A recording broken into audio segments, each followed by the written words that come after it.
Olá, tudo bem? Bem-vinda, bem-vindo a mais uma Prosa com Bertalha. Prosa cada vez mais fantástica, onde as pessoas do bem comparecem aqui para compartilharem as suas experiências e os seus conhecimentos. E olha a prosa que nós vamos trazer hoje aqui na Prosa com Bertalha.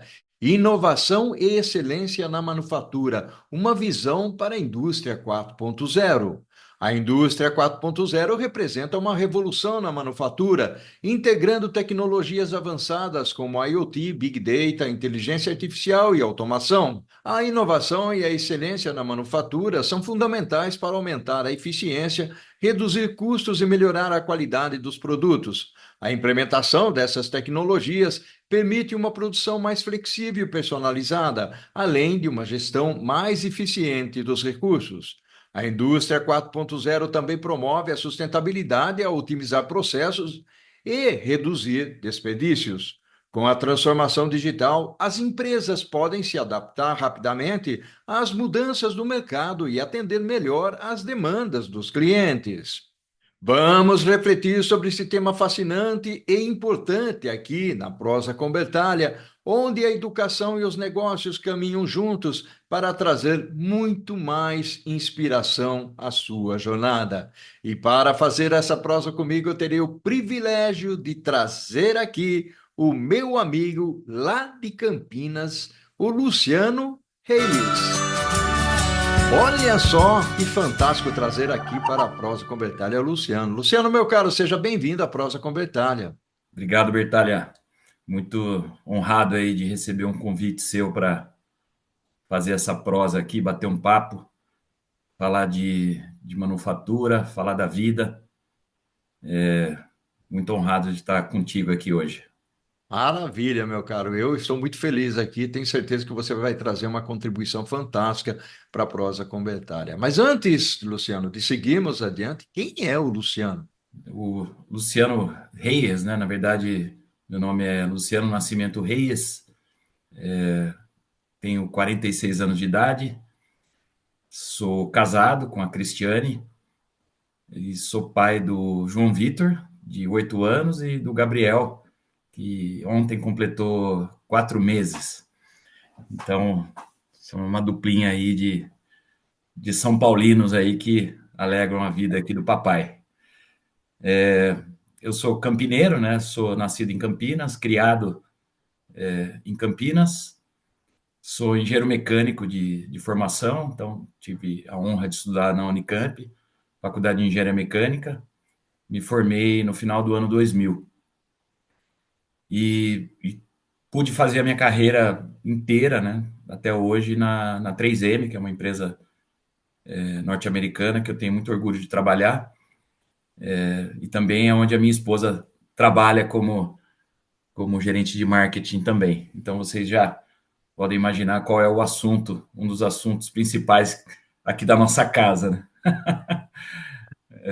Então, eu trabalho na 3M e trabalhei a vida toda na área de manufatura e tenho já 25 anos, estou na 3M com muito orgulho. Vou contar um pouquinho da história e da minha experiência dentro da 3M. Que bacana, muito legal. Mas você é maratonista também, não é isso, Luciano? Pois é, até difícil. Olha, eu faço uma reflexão aqui, nem eu às vezes acredito em tanta coisa que já aconteceu aí na minha vida aí de corredor, né? Então, corrida é uma paixão que eu tenho, não digo nem que é um hobby, é parte da minha vida. Então, já aí há quase 20 anos que eu corro. Comecei aí, como todo mundo começa, né? Colocando o tênis e indo para a rua me cansar nas corridinhas e comecei a fazer provinhas da cidade mesmo, né? Essas provas que tem, então provinhas de 5 quilômetros, aí você faz 5 quilômetros, você quer, obviamente, partir para os 10. Aí fiz 5, fiz 10, aí falei, não, agora eu quero fazer uma meia maratona e quando chegar lá eu paro. Fico na meia maratona, que para nada. Então, já completei 20 meias maratonas, e aí quando você completa a meia maratona, você quer partir para fazer a maratona inteira, né?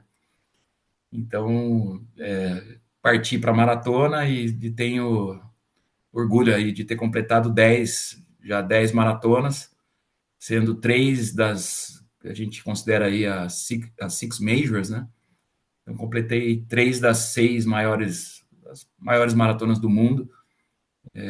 Tive o prazer de fazer Berlim, fiz Chicago e fiz maratona de Nova York. Durante a pandemia, eu comecei, para não ficar maluco, comecei a me aventurar no triatlon, comecei a pedalar e a nadar também. Então, durante a pandemia, a gente tinha mais tempo em casa, então conseguia me dedicar um pouco mais aos treinos. E nesse período de lá para cá, eu pude fazer 2 meio Ironmans, fiz em São Paulo e fiz em Florianópolis. E o ano passado fiz a loucura de completar o Ironman Full, que é a prova completa do Ironman, né? Que são 3.800 metros de natação, 180 quilômetros de bicicleta e 42 quilômetros, que é uma maratona correndo. Uma, um dia muito frio, muita chuva, e graças a Deus aí e aos treinadores e a perseverança consegui completar essa prova aí. Bacana, Bastante. bacana, fantástico. Fantástico, meu caro. Vamos fazer o seguinte: vamos pedir para o pessoal se inscrever no canal, acionar o sininho da notificação aí. E o Luciano, já botar um joinha pro Luciano aí e torcer para o Luciano nas suas maratonas aí, e também pelas maratonas da vida.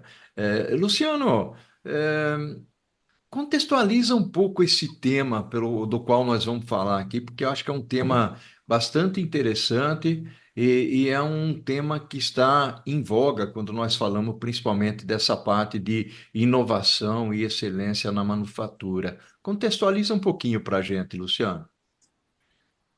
Sim, sim. É um tema que eu tenho também paixão. Eu fiz a minha carreira toda na 3M e toda na área de manufatura. Então, contextualizando um pouco com a minha carreira e o meu contato que eu tive e venho tendo com a parte de excelência operacional, também inovação e também tecnologia. Então, no começo da minha carreira, lá em 1999, quando eu entrei na 3M, fazendo engenharia, fui colocado numa planta, né, numa fábrica, não tinha a menor ideia do que era uma empresa, do que era uma linha de produção, e fui para esse mundo aí bastante desafiador e complexo que é um chão de fábrica, né?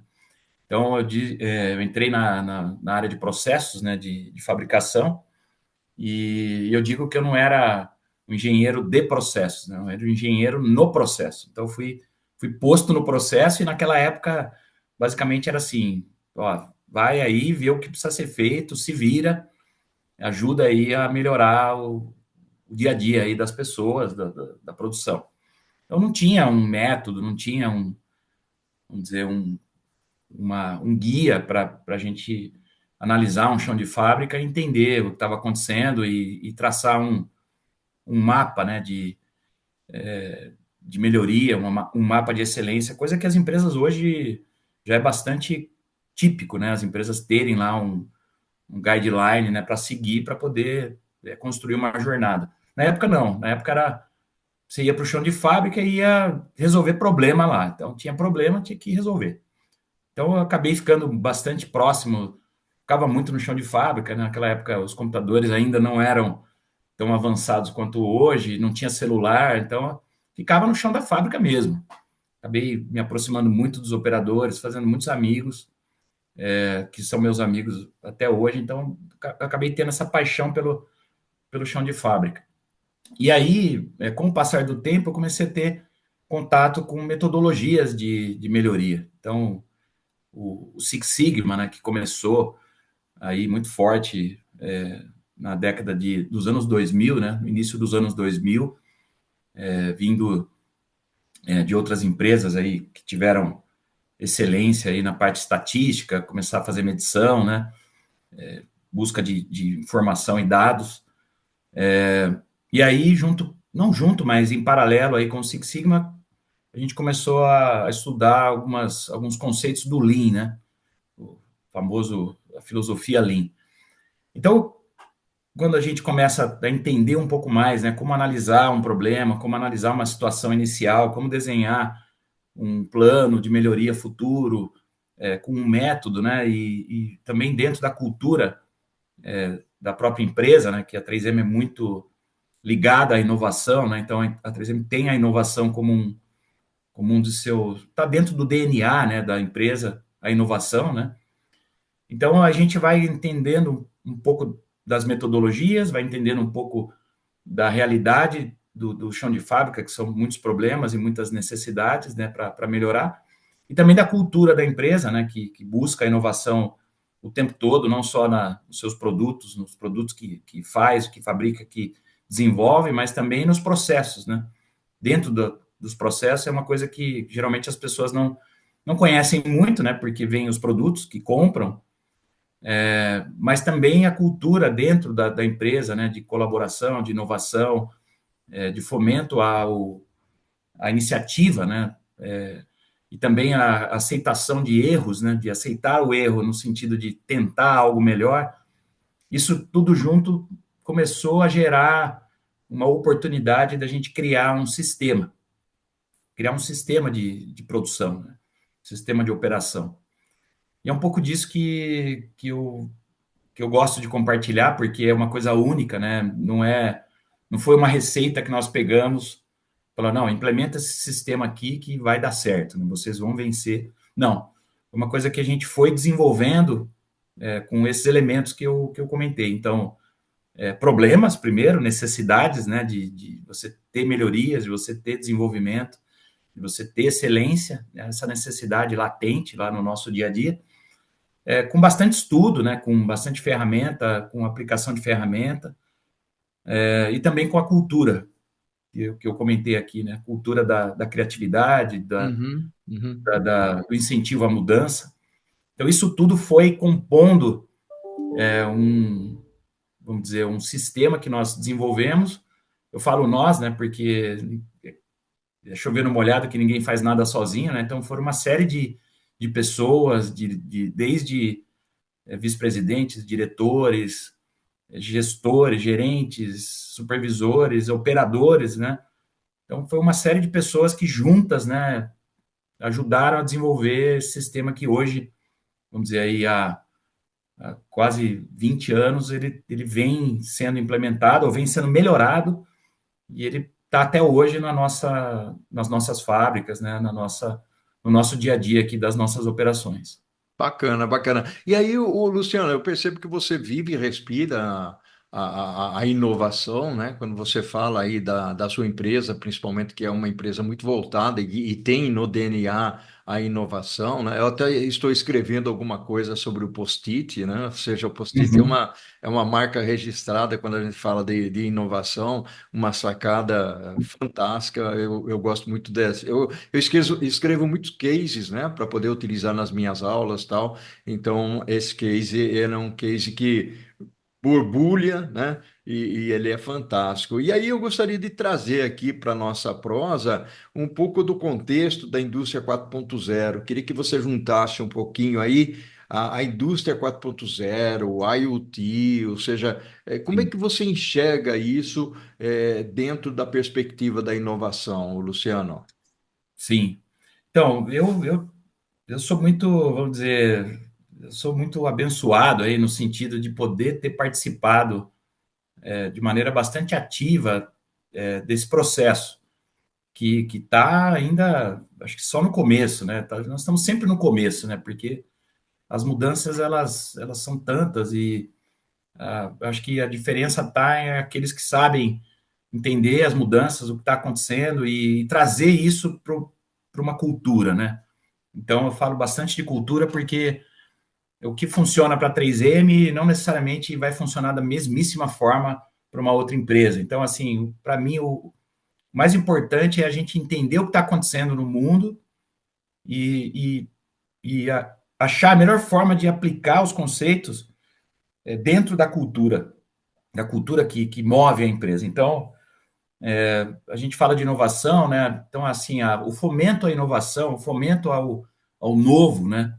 A novidade que vai ajudar a empresa, seja no aumento, no crescimento, né, das vendas com novos produtos, como também na excelência operacional, né, dos processos, né, da forma de fazer, da maneira de fazer cada vez melhor, ela é muito incentivada dentro da 3M. Então, quando começaram as ferramentas, a implementação de conceitos e também de produtos que envolvem a digitalização, a coleta e o fluxo automático de dados, o uso de dados para análise, né, para melhorias, o uso desses dados para o aprendizado, né, tanto das pessoas como também das máquinas, né, agora os dados são retroalimentados nas máquinas, as máquinas estão aprendendo aí a melhorar também os seus processos. Eu acho que justamente quando isso começou, né, eu estava num momento eu estava numa área, eu fui para uma área de melhoria dentro da 3M, então eu passei, vamos dizer, metade da minha carreira até agora na planta. Então, assim, eu passei como gestor e engenheiro de planta. Então, eu estava na fábrica, vivendo o dia a dia. Então, eu tinha a responsabilidade de fazer as entregas do dia a dia como um engenheiro, depois como supervisor, como gestor de planta. Eu vivi isso, essa necessidade. E depois de 10 anos aí de carreira, eu me movi para uma área de excelência operacional, uma parte estratégica que é onde eu me encontrei. Porque tendo a experiência, quando eu comecei a aprender de forma mais profunda as ferramentas, né, de melhoria, como mais profundamente o Six Sigma, estudando bastante conceitos de melhoria contínua da Toyota, o sistema de produção da Toyota, estudo do TPM, né, com os japoneses que inventaram o TPM, nós trouxemos para eles nos ensinarem. Isso tudo junto com as ferramentas que começaram a surgir de automação industrial, de digitalização, de conectividade da operação, isso fez um casamento muito, muito bacana, assim, muito bonito.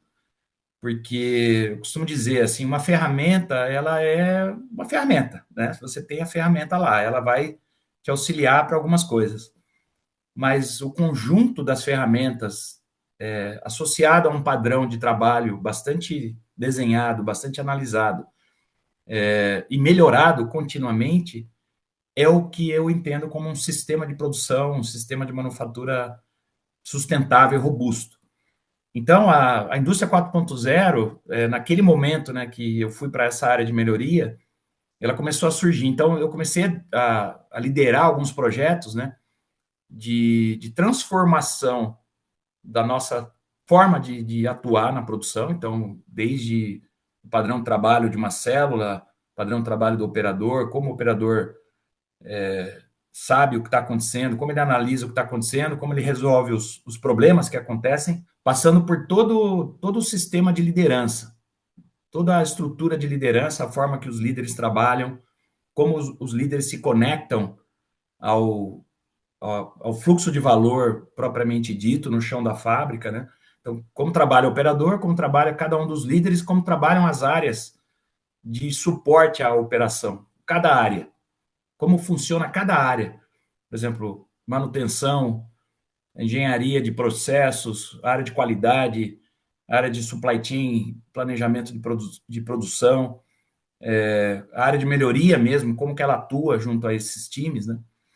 E tudo isso, então, estou falando aqui de um desenho de um processo de trabalho todo, um padrão de trabalho completo, de todos os níveis, de todas as áreas, associado às ferramentas as ferramentas que essas áreas usam.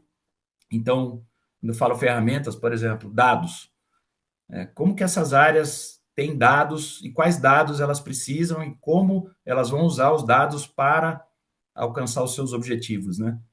Quais são os Maravilha. KPIs?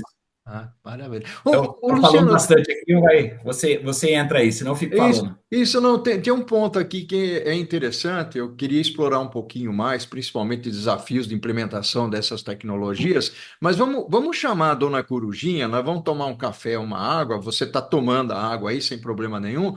mas a gente volta já em seguida, é vapt-vupt, como diz o nosso querido, ou dizia lá o Chico Anísio, né? E a gente já volta em seguida, pode ser? Pode ser sim. Obrigado. Até já. Olha só que prosa fantástica nós estamos tendo aqui, o Luciano trazendo a sua contribuição e mostrando o quanto é apaixonado por esse tema da inovação, da tecnologia. O Luciano, eu queria explorar um pouco essa parte, porque quando a gente fala em inovação, muitas vezes a gente mistura, né, inovação com tecnologia, a gente sabe que são coisas diferentes, né? Mas eu queria conversar contigo, basicamente, dois pontos aqui para a gente explorar. O primeiro é quais são os desafios para a gente fazer uma implementação das tecnologias voltadas para a indústria 4.0? E o outro ponto é como é que a indústria 4.0 pode melhorar a personalização de produtos dentro dessa perspectiva de inovação, Luciano? Não, legal, são perguntas bem pertinentes, né? Eu acho que os desafios são grandes. Eu sinto que hoje, a perspectiva que eu tenho hoje é que tem muito, a oferta de soluções na área da indústria 4.0, ela cresceu de forma vertiginosa. Então, todo dia eu recebo, vamos dizer, dois, três e-mails ou mensagens, né, pelo LinkedIn de empresas, né, de startups querendo oferecer ferramentas. Um grande desafio que a gente enfrentou, né, foi tentar entender qual, qual era a forma que se adaptava melhor à nossa realidade. Então, nós começamos na época com um apoio, né, de duas empresas externas. E o que nós fizemos? Nós fizemos como uma competição saudável entre essas empresas. Então, nós escolhemos uma linha lá de fabricação, uma célula, e demos um desafio. Essa linha ela tinha era como um espelho. Eram duas linhas iguais que produziam os mesmos produtos, mas elas ficavam uma do lado da outra. E aí o que nós fizemos? Nós chamamos essas duas empresas, né, de soluções na área de automação de dados, né, de conectividade, e demos o desafio. Falou, ó, nós temos esse desafio para vocês e nós vamos escolher uma das empresas para ficar e caminhar conosco. Então, nós não tínhamos muita ideia do que tinha que ser feito, né? E nós demos esse desafio e aí foi dada a largada para essas duas empresas. E elas começaram a quebrar a cabeça lá, como conectar os equipamentos, sensorizar. Aí foram surgindo as necessidades, né? Então, sensorização do equipamento, todo o entendimento de infraestrutura, né? De dados, entendendo a empresa, né? Como funciona a área de tecnologia da informação, né? Que para quem é de operação, muitas vezes a gente se, vamos dizer, se não se desentende, né, mas tem conversas boas com com essa turma, porque eles olham muito o lado da segurança, né? A segurança da informação, né? Quais são, até onde a gente pode ir, até onde não se pode ir.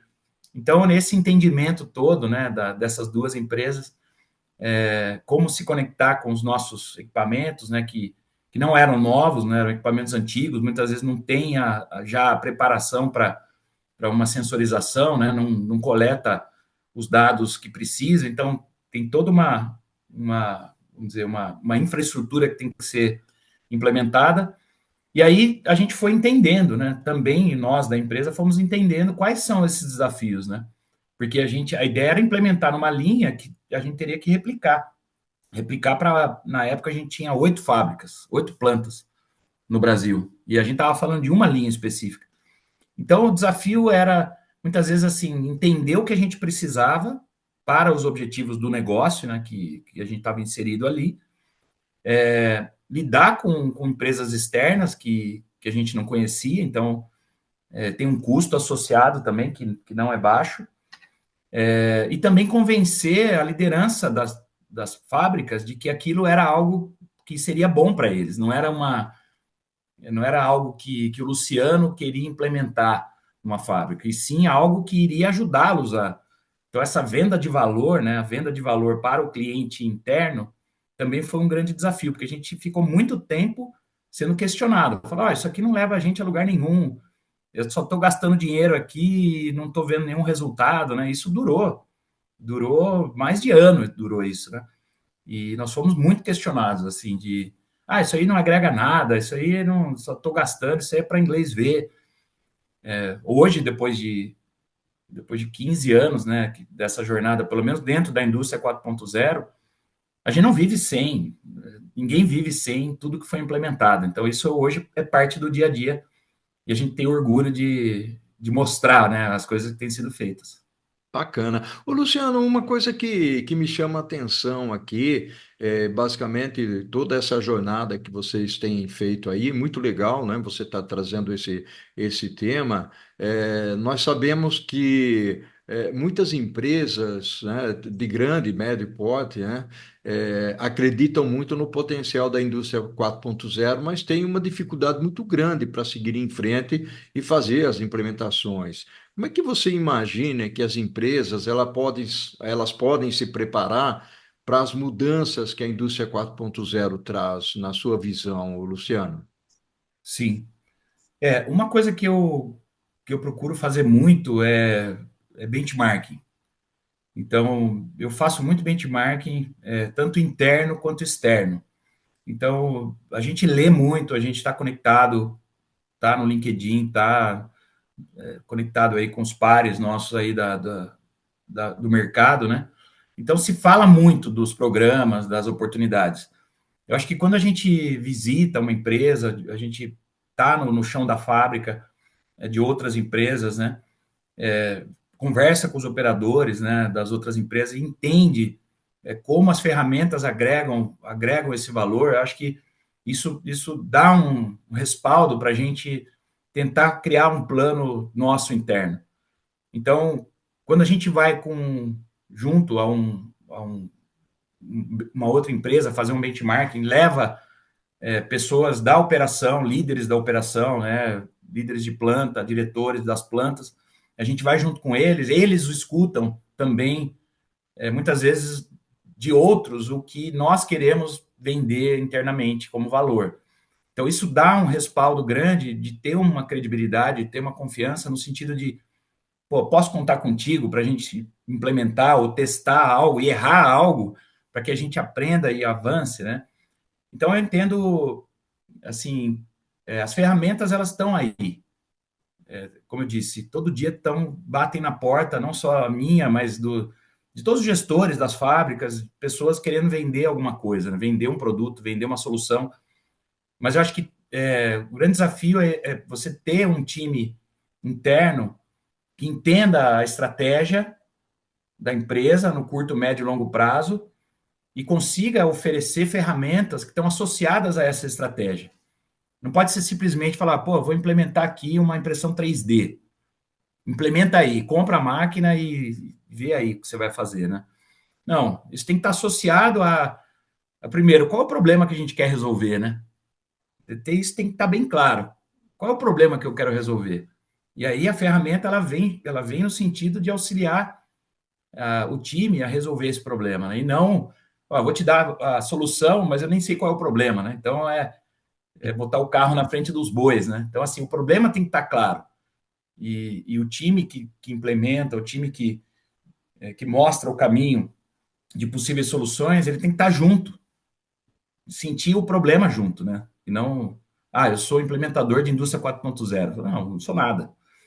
Eu sou um agente de melhoria contínua das nossas operações. A ferramenta vem depois. Depois a gente vai discutir que ferramenta vai implementar. Não necessariamente vai usar todas, né? Que legal. Fantástico, meu caro. Fantástica aqui a nossa prosa, realmente. Nós estamos chegando ao finalzinho da prosa aqui, e eu gostaria que você deixasse uma mensagem relacionada a essa parte da importância da inovação, Luciano. A minha mensagem aqui é em relação ao papel do ser humano, porque eu trabalho com tecnologia, né? E eu trabalho com a implementação de ferramentas de automação, né? Que vão mudar o trabalho do ser humano.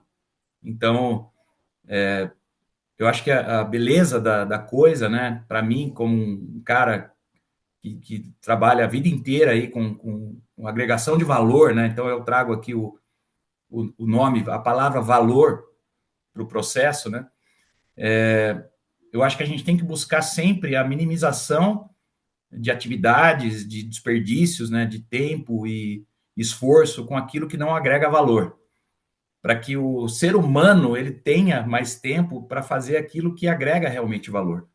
Então, se a gente tiver essa noção, né, de que as ferramentas, né, as soluções seja do mundo digital, do mundo da inteligência artificial e tudo, e o ser humano conseguir ter a clareza de que essas ferramentas vão minimizar o tempo gasto pelo ser humano em atividades que não agregam, para que a gente possa passar mais tempo com aquilo que nos agrega valor, para mim é a essência do papel do ser humano em qualquer processo, né? Então, se eu conseguir Bacana. otimizar a minha vida de modo que eu consiga passar mais tempo com aquilo que é mais valoroso para mim, né? Ou seja, minha família, os meus amigos, no meu desenvolvimento, essas ferramentas estão sendo úteis na minha jornada. Né? Então, isso é o que eu trago para a operação, e a inovação é do ser humano, né? Eu ainda não vi um computador fazer uma inovação de um processo, de um produto, né? Então, é sempre volta, né, para o ser humano como essência. Né? Então, essa é a minha mensagem aqui no dia de hoje. Bacana demais. Gratidão enorme pela sua participação aqui na Prosa com Bertalha. Luciano, bacana, gostei muito. Ao infinito e além, meu caro. E o que nós fazemos em vida ecoa na eternidade. Um abração, Luciano. Muito obrigado, Bertalha. Até a próxima aí. Tchau, tchau.